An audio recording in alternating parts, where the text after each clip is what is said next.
अगर आप पुराने दर्द से परेशान हैं, अगर आप बड़े अस्पतालों में इलाज करवाकर लाखों रुपए बिल देकर थक चुके हैं लेकिन फिर भी आराम नहीं आ रहा, तो एक बार विजिट जरूर करें एडवांस हेल्थ केयर में। Treatment bye Korean and acupoint therapy. केवल 15 मिनट की थेरेपी से तुरंत दर्द से छुटकारा पाएं। गर्दन का दर्द, सर्वाइकल, सियाटिका व कमर दर्द, घुटनों का दर्द, माइग्रेन, सिर का दर्द, पुरानी गैस कब्ज से छुटकारा पाएं। पुराने से पुराने दर्द का इलाज भी है, पहले दिन से आराम आना शुरू। हमारा पता है हाउस नंबर 9, गौशाला मंडी, गौशाला मंदिर के साथ गुहाना मोड़, GT road, Panipat. Mobile number 8168310885। नमस्कार, आप देख रहे हैं वॉइस ऑफ पानीपत और मैं हूं आपके साथ कुलवंत सिंह, जिला अध्यक्ष बीजेपी की। वो मेरे साथ हैं डॉक्टर अर्चना गुप्ता, उनसे बातचीत करते हैं। प्रेस कॉन्फ्रेंस रखी गई थी। मैडम, प्रेस कॉन्फ्रेंस रखने का क्या एजेंडा था? आज हमने प्रेस कॉन्फ्रेंस रखी थी, एक तो SYL के मुद्दे पर और दूसरा जो हमारे किसान भाई हैं जो किसान अध्यादेशों के विरुद्ध आंदोलन कर रहे हैं, उनसे एक बार आपके मीडिया के माध्यम के थ्रू उनसे बातचीत करने के लिए, उन तक अपना संदेश पहुंचाने के लिए। अभी SYL की बात कर रहे हैं, बार बार साडा हाथ इत्थे रख, किससे मांग कर रहे हैं ये बात आप?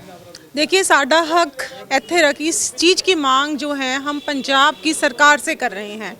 जैसा कि आप सबको पता है कि सुप्रीम कोर्ट ने भी ये फैसला दे दिया है कि जो 3.5 मिलियन एकड़ फुट पानी जो है हमारे हरियाणा के हिस्से का है, और जो SYL लिंक में नहर का जो हिस्सा हरियाणा सरकार बना चुकी है, लेकिन पंजाब सरकार जो है वो नहर बना भी चुकी थी, लेकिन फिर भी उसको जो है उसके साथ, नदी के साथ लिंक करके हरियाणा में पानी नहीं आ रहा।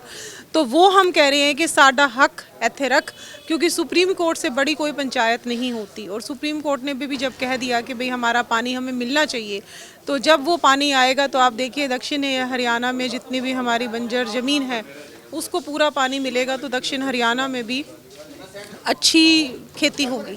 लेकिन आप हक उस समय मांग रहे हैं जब किसान आंदोलन करके अपना हक मांग रहे हैं। आज ही क्यों याद आ गया आपको SYL की? देखिए, ऐसी कोई बात नहीं है। ये आप देख रहे हो कि 38 साल पुरानी लड़ाई है।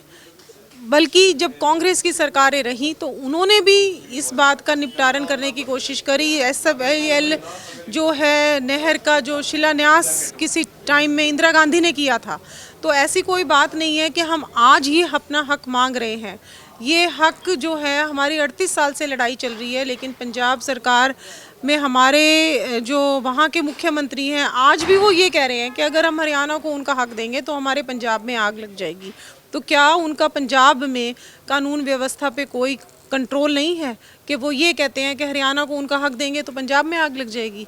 ये तो कोई, मैं नहीं मानती कि इतने बड़े संवैधानिक पद पर पंजाब के मुख्यमंत्री बैठे हुए हैं और वो ये कहते हैं कि हम हरियाणा को उनका हक देंगे तो हरियाणा, पंजाब में आग लग जाएगी। कंट्रोल करने की बात की जाए, जब पंजाब से किसान चले थे हरियाणा में, जब वो आए थे हरियाणा में, आपकी सरकार ने भी, आपकी पुलिस ने भी आंसू गैस के गोले उनके ऊपर छोड़े, पानी की बारिशें छोड़ी, खड्डे खोद दिए गए। देखिए, आपको पता है कि ये लोकतंत्र है और इस तरीके की कोई भी बात, ठीक है पुलिस ने उनको जगह जगह समझाने की कोशिश करी थी कि भाई अब आप देखिए इस टाइम अगर हम टोटल देखें तो व्यापारियों का और एक्सपोर्ट का कई 100 करोड़ रुपए का हर रोज का नुकसान हो रहा है। और ये बात आप भी समझ सकते हैं कि किसी भी विषय का हल वार्तालाप से ही निकलता है। उन्होंने आंदोलन किया, वो वहाँ पर शांतिपूर्वक आंदोलन कर रहे हैं और इस लोकतंत्र में हर एक वर्ग को अपनी बात रखने का पूरा हक है, ये मैं मानती हूँ।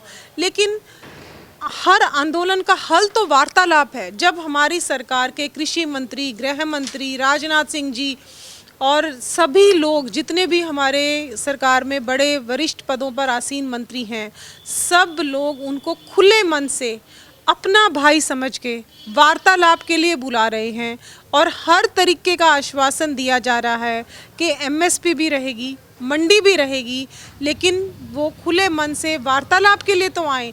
अगर कोई वार्तालाप के लिए जाता है और वो खुले मन से नहीं जाता, एक जिद पे अड़ा रहता है, तो आप बताइए कि जिद करने से तो किसी समस्या का समाधान नहीं किसान तो ज्यादा कुछ मांग ही नहीं रहे, कहते हैं ये आश्वासन जो हमारे को लिखित में दे दे, हम लोग आज धरना प्रदर्शन छोड़ दें। हर चीज के ऊपर काम कर रही है सरकार ने। इस चीज के ऊपर भी आश्वासन दिया है कि MSP पर भी जल्दी ही कोई कार्रवाई करी जाएगी।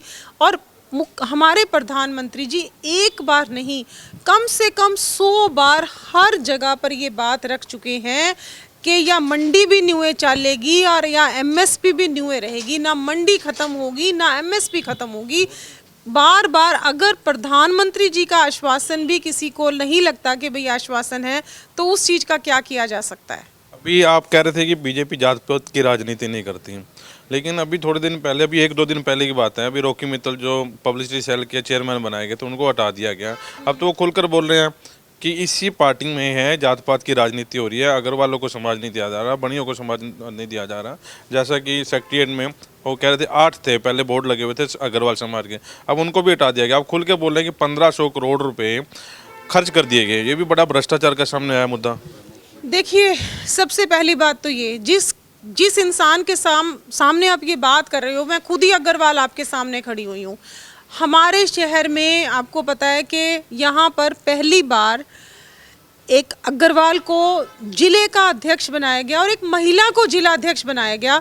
तो मैं नहीं मानती कि कोई भी किसी भी तरीके की जात पात की राजनीति हमारी सरकार में होती है। और उससे भी बड़ी बात देखिए कि हमारे विधायक आपको पता है पंजाबी हैं और हमारे सांसद पंजाबी हैं। उन दोनों की सहमति के बाद ही हमारे समाज से किसी कैंडिडेट को जिला अध्यक्ष बनाया गया। वो तो खुश करना था ना, मेयर भी पंजाबी, ये दोनों पंजाबी, एक समाज को भी दो। कुलवंत जी, मैं ये कहती हूँ खुश करने वाली, क्या मैंने महिला मोर्चा का अध्यक्ष होने के नाते कोई डिलीवर नहीं किया? तो खुश करने की बात तो तब होती है जब किसी डम्मी कैंडिडेट को बना दिया जाता है। तो खुश करने की बात तो मैं नहीं मान सकती आपकी, क्योंकि लगातार मैं तब भी काम कर रही थी और अभी भी काम कर रही हूँ। और हमारी पार्टी में केवल और केवल काम करने वाले कार्यकर्ता को देखा जाता है कि उसको हमने आगे बढ़ाना है। दूसरी बात, जहाँ तक मुझे रॉकी मित्तल जी के बारे में ज़्यादा बात नहीं पता है, लेकिन कोई भी कार्यकर्ता हमारा अगर मान लो किसी वजह से किसी पद से हटता है और वो इस तरीके की स्टेटमेंट देता है, तो मैं इस चीज़ को पार्टी के कार्यकर्ता के तौर पर अच्छा नहीं मानती। क्योंकि हमारे जो कार्यकर्ता हैं वो केवल देने में विश्वास करते हैं। भाजपा और दूसरी पार्टी के कार्यकर्ताओं में क्या फ़र्क है? हमारी पार्टी का कार्यकर्ता हमेशा देने की बात करता है, उसने समाज को, संगठन को, देश को कुछ ना कुछ देना है। जबकि दूसरी पार्टी के कार्यकर्ता हमेशा ये कहते हैं कि हमें क्या मिलेगा। और हमारी पार्टी, हमारा संगठन हमें ये सिखाती है कि मेरे से ऊपर मेरा परिवार है, परिवार से ऊपर मेरा संगठन है और संगठन से भी ऊपर देश है। राष्ट्र सर्वोपरि और वसुदेव कुटुंब के कि पूरा विश्व भी मेरा परिवार है।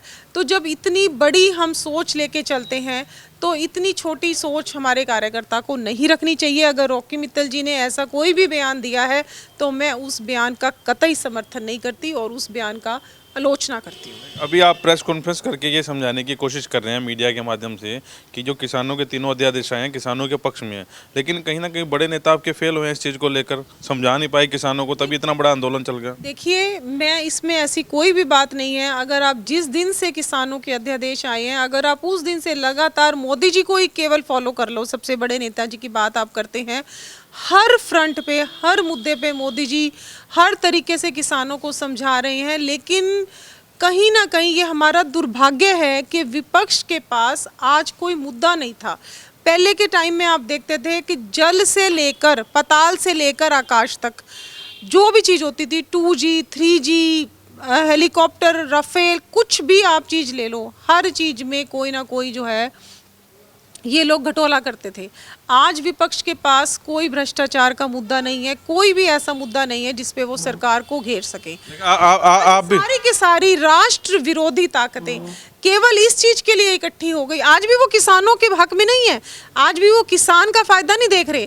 आज वो केवल इसलिए इकट्ठे हुए हैं सारे के सारे चोर कि हम किस तरीके से मोदी जी को पीछे खींच सकें। लेकिन उनको ये नहीं पता कि हमारा नेता इतना मजबूत नेता है कि कितने भी राष्ट्र विरोधी लोग इकट्ठे हो जाएं वो उनका कुछ नहीं बिगाड़ सकते।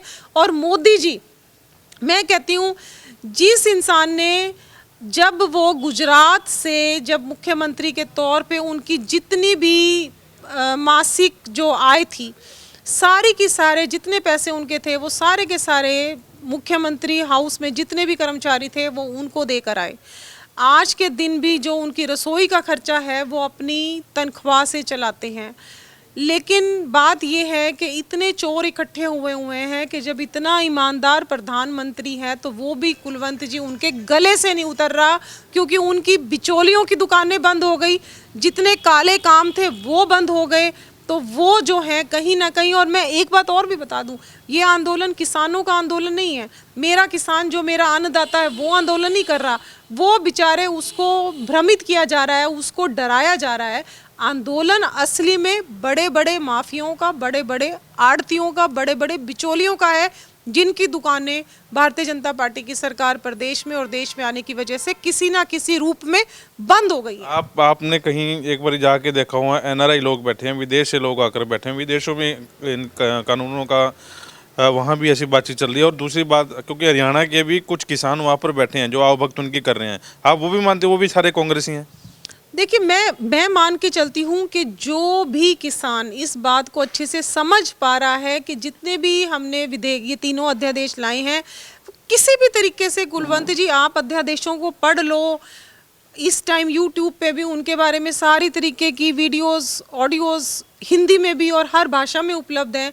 कहीं से भी किसानों का एक पैसे का भी नुकसान नहीं हो रहा। हमारी पार्टी तो वैसे भी जय जवान जय किसान के नारे में विश्वास रखती है। आपको याद होगा जब अटल जी की सरकार आई तो पहली बार उन्होंने ये सुविधा दी कि जो हमारे सैनिक बॉर्डर पे कहीं पर किसी भी तरीके से शहीद होते थे तो घर में सिर्फ चिट्ठी आती थी, उनकी बॉडी नहीं आती थी। पहली बार अटल जी ने ये हमें सहूलियत दी कि उनकी जो शहीद की बॉडी है वो घर पे पूरे के पूरे सम्मान के साथ अब पहुंचने लगी है।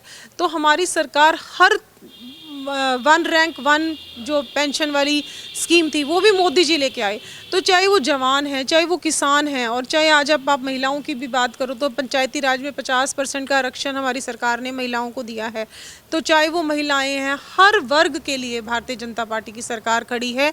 जब मोदी जी राष्ट्र को निर्माण करना चाहते हैं, भारत के किसान को चाहते हैं कि वो आत्मनिर्भर हो, तो कोई भी ऐसा अध्यादेश जिसमें मेरे किसान भाई को नुकसान हो वो ऐसा हो ही नहीं सकता। ये केवल और केवल भ्रम फैलाकर, और जहाँ तक आप एनआरआईज की बात कर रहे हो तो एनआरआईज को भी जिनको कोई ना कोई भ्रम है या जो कांग्रेस के बहकावे में आए हुए हैं वो उनको समर्थन कर रहे हैं। मैं किसी भी तरीके से ये नहीं मानती कि इन अध्यादेशों से किसानों को कोई भी नुकसान हो। टोटली आप मान रहे सारे कांग्रेसी, छोटे छोटे बच्चे हैं, यंग सिख वहाँ पर जाकर बैठ गए हैं, यूपी से आ रहे हैं, तो उधर से आ रहे हैं, टोटली ही पंजाब के आप सारे मान रहे कांग्रेसी हैं वहाँ पर?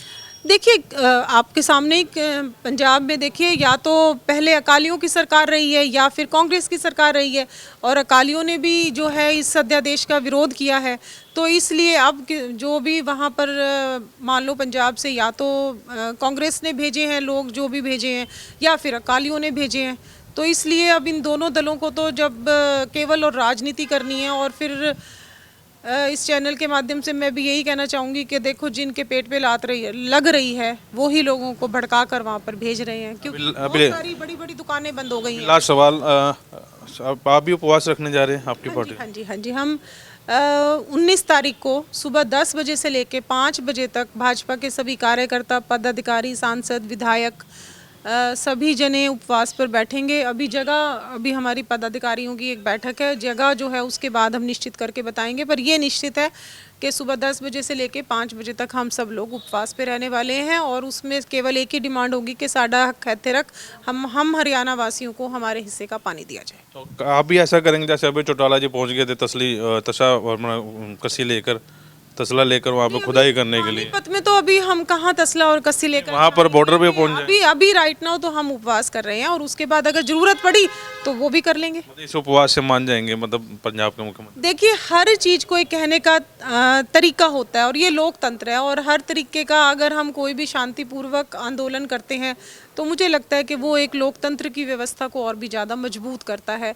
तो ये हमारा उनके ऊपर एक तरीके से दबाव बनाने का तरीका है कि हम सब शांतिपूर्वक तरीके से उस दिन का उपवास करेंगे और अपना हक उनसे मांगेंगे। मानिए आप मान रहे हैं कि शांतिपूर्ण तरीके से जैसे किसान बैठे हैं, इनका भी कहीं ना कहीं दबाव सरकार पर पड़ेगा? सरकार देखिए उनको बुला रही है, उनसे बात करने के लिए तैयार है। जो उचित संशोधन है, जिन संशोधन करने से किसानों को फ़ायदा होगा, हमारी सरकार खुले मन से, मैं कहूँगी कि खुली बाहों से सबको अपनी तरफ निमंत्रण दे रही है कि आप आओ, हम बात करते हैं और हर बात का हर कोई भी कितनी भी गंभीर समस्या ना हो, कुलवंत जी मैं मानती हूँ कि अगर हम बात करते हैं, चर्चा करते हैं तो हर समस्या का हल शांतिपूर्वक तरीके से, चर्चा से हर समस्या का हल निकलता है और इस समस्या का हल भी बहुत जल्दी निकल जाएगा। जल्दी निकल जाएगा। डॉक्टर अर्चना गुप्ता हमारे साथ थी। ये भी मानती है कि कांग्रेस के जो हैं सभी किसान हैं वहाँ पर, लेकिन अभी मुद्दा जो है किसान आंदोलन के दौरान SYL का मुद्दा उठाना, ये ना कहीं राजनीति से प्रेरित जरूर मामला चल रहा है, क्योंकि अभी ये अनशन की बात कर रहे हैं, आज से पहले अनशन की बात नहीं हुई। तो जुड़े रहिए वॉइस ऑफ पानीपत के साथ और इस इंटरव्यू को ज़्यादा से ज़्यादा शेयर जरूर करें ताकि हर आम आदमी तक ये खबर और ये इंटरव्यू जरूर पहुँच सके। वॉइस ऑफ पानीपत के प्रदीप पंचाल के साथ Kulwant Singh.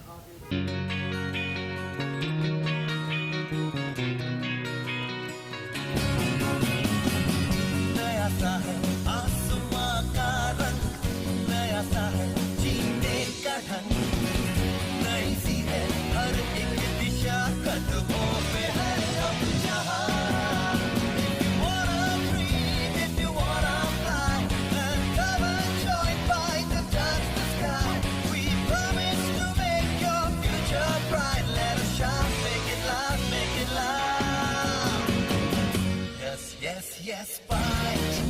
Yes, fight is the right choice for you. Yeah, fight. Yes, fight is the right choice for you. Panipat का number 1 electronic showroom Balaji electronics के साथ बनाए ये दिवाली सबसे यादगार। जी हाँ, 0% इंटरेस्ट रेट, आसान किश्त, बिग ब्रांड्स पर ढेरों ऑफर के साथ बालाजी इलेक्ट्रॉनिक्स, निकट GT road, Indian bank, Panipat.